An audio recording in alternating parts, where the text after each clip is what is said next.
semua, welcome back to my channel. Kembali lagi bersama aku Ruli.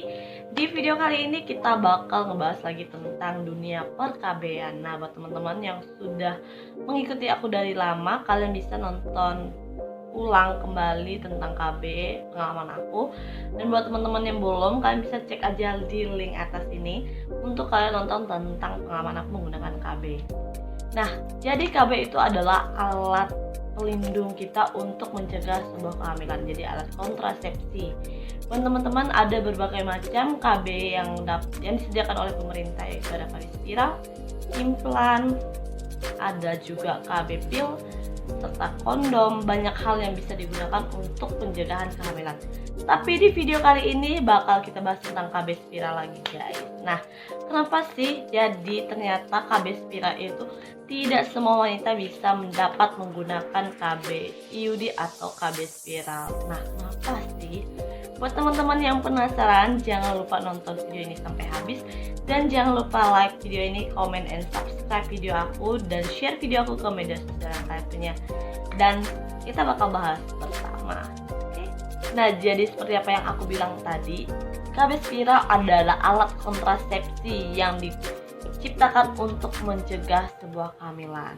Nah, jadi ada beberapa hal yang harus kalian perhatikan dalam menggunakan KB spiral atau sebelum menggunakan KB spiral. Apa sih? Nah, kita akan ngebahas tentang bagaimana ketentuan dan pantangan dalam penggunaan KB spiral.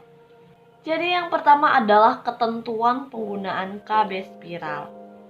Nah, jadi KB spiral ini adalah alat kontrasepsi yang berbentuk T. Ini berbentuk T ya. Jadi KB spiral ini adalah alat kontrasepsi yang berbentuk T yang dimasukkan ke dalam rahim untuk mencegah kehamilan.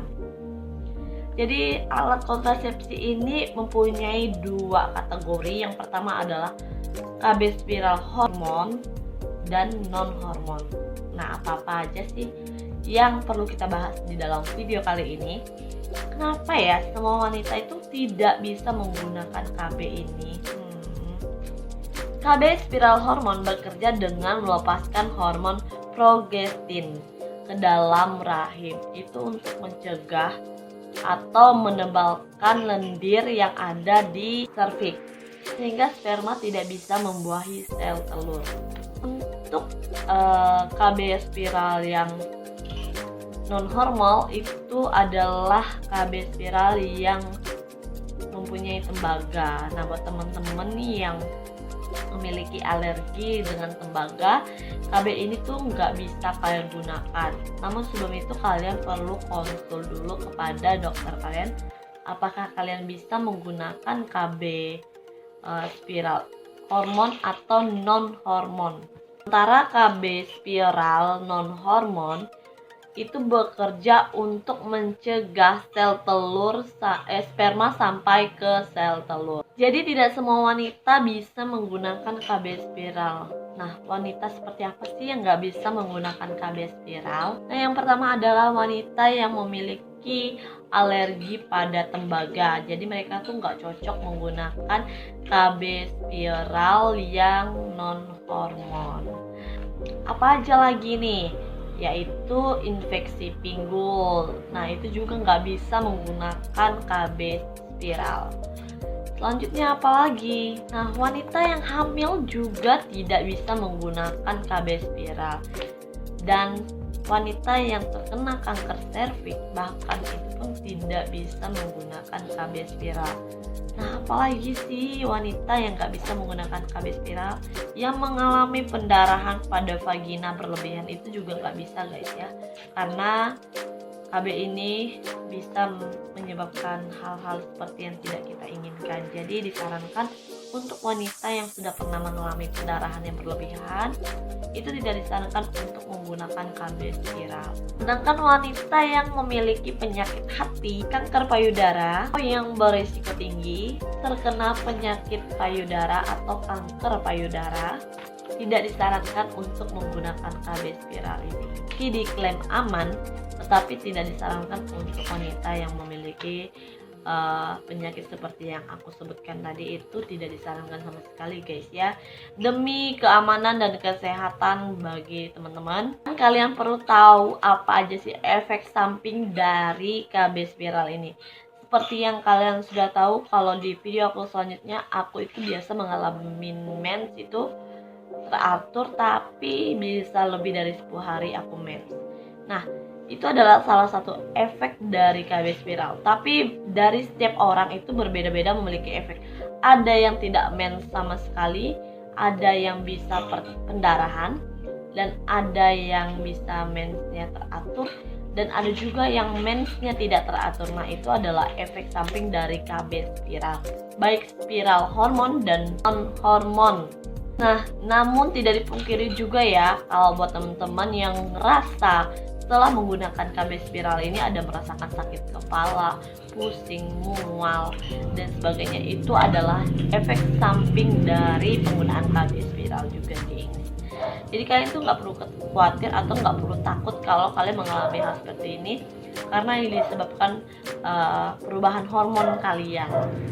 Dan ada juga nih ya yang KB spiralnya memiliki efek samping.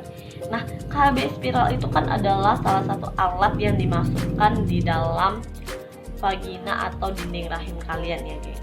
Nah, jadi itu alat bisa saja bergeser atau berpindah arah, atau juga bisa lepas, jatuh, atau juga bisa naik ke atas. Nah, itu juga adalah salah satu efek samping dari kalian penggunaan KB spiral. Buat teman-teman yang sudah menggunakan KB spiral atau yang belum menggunakan KB spiral, nah biasanya KB spiral itu akan ada tali yang kalian rasa atau kalian lihat keluar dari vagina kalian. Itu adalah tali yang digunakan untuk dokter bisa mencabut ketika kalian ingin melepaskan KB spiral tersebut. Kalian nggak perlu khawatir ya. Jadi kalian juga nggak perlu atau tidak boleh menarik tali yang ada atau yang keluar dari vagina kalian. Kenapa? Hal itu bisa menyebabkan KB kalian itu bergeser, jadi tidak lagi sesuai dengan posisinya dan tidak bisa lagi berfungsi dengan baik. Itu bisa membuat kalian hamil atau menjadi tidak bisa mencegah kehamilan lagi gitu ya. Nah, bisa juga ketika kalian tarik itu bisa membuat pendarahan kalian ketika tidak sesuai dengan prosedurnya. Maka kalian harus cepat-cepat saja pergi ke dokter untuk mengkonsultasikan ini kepada dokter. Nah, bagaimana cara pemeriksaannya kalian bisa tanyakan ke dokter. Kalau aku sarankan ketika kalian untuk memeriksakan KB spiral ini, terlebih dahulu untuk tetap menjaga kebersihan. Nah, apa dan kenapa? Karena dengan penggunaan KB spiral ini bisa kalian gunakan dengan jari kalian, geng. Nah, jadi diperlukan kebersihan baik dari dalam maupun luar. Sebelum kalian memeriksakan KB spiral kalian wajib mencuci tangan dan mencuci area kewanitaan kalian ya. Sebelum memasukkan jari kalian untuk mengecek apakah talinya masih ada atau tidak. Nah, jika tidak ada, kalian merasakan talinya, bisa saja KB tersebut terjatuh atau juga naik ke atas guys. Nah, itu bisa berbahaya banget buat teman-teman yang tidak tahu, dan wajib kalian periksa setiap bulannya ke dokter. Tapi kalau kalian masih merasakan ada tali yang di dalam kalian atau dalam intim kalian itu, berarti itu masih aman. Oke, dan jangan tarik ya. Selanjutnya, tantangan yang harus kalian hindari saat dalam penggunaan KB spiral. Nah, apa aja sih? Nah, yang pertama, untuk menghindari sesuatu hal yang tidak diinginkan untuk kesehatan kalian juga. Untuk teman-teman yang baru saja menggunakan KB spiral atau baru pasang KB spiral, tidak disarankan untuk langsung berhubungan. Nah, kenapa? Karena kalau kalian langsung berhubungan seksual itu tidak memungkinkan KB spiral bekerja dengan baik. Kenapa? Karena itu ada prosesnya guys. Nah, Jadi disarankan kalian kalau mau berhubungan seksual langsung setelah penggunaan KB itu disarankan menggunakan pengaman atau kondom. Jika kalian masih sabar atau mau tunggu, itu minimal 7 hari setelah penggunaan KB spiral baru bisa kalian langsung berhubungan seksual. Untuk yang KB hormon itu kalian seperti yang aku bilang tadi itu menunggu 7 hari supaya KB spiralnya bisa bekerja. Tapi tidak semua KB spiral itu bisa dapat efektif bekerja dengan baik karena KB yang non hormon itu bisa 24 jam dulu ditunggu baru kalian bisa berhubungan seksual supaya tidak terjadi atau mencegah kehamilan itu bisa efektif gitu loh. Nah, untuk yang kedua adalah seperti yang aku bilang, kalian tidak disarankan untuk menarik benang yang ada atau yang keluar dari vagina kalian. Itu sangat tidak disarankan oleh dokter karena itu cukup bisa membuat hal-hal yang tidak diinginkan. Jadi kalau kalian mau bukanya, kalian bisa langsung aja ke bidan atau ke perawat atau langsung saja ke dokter. Nah, yang ketiga adalah hindari berhubungan seksual saat KB spiral kalian bergeser. Nah, hal ini dihindari karena apa? Karena kalau KB spiral kalian bergeser, itu bisa membuat kehamilan. Nah, buat teman-teman yang ngerasa atau sudah ngerasa lain seperti itu, kalian bisa aja langsung ke dokter untuk memeriksakan apakah posisi dari KB spiral itu masih aman atau sudah bergeser. Kalian bisa cek aja ke tempat terdekat kalian.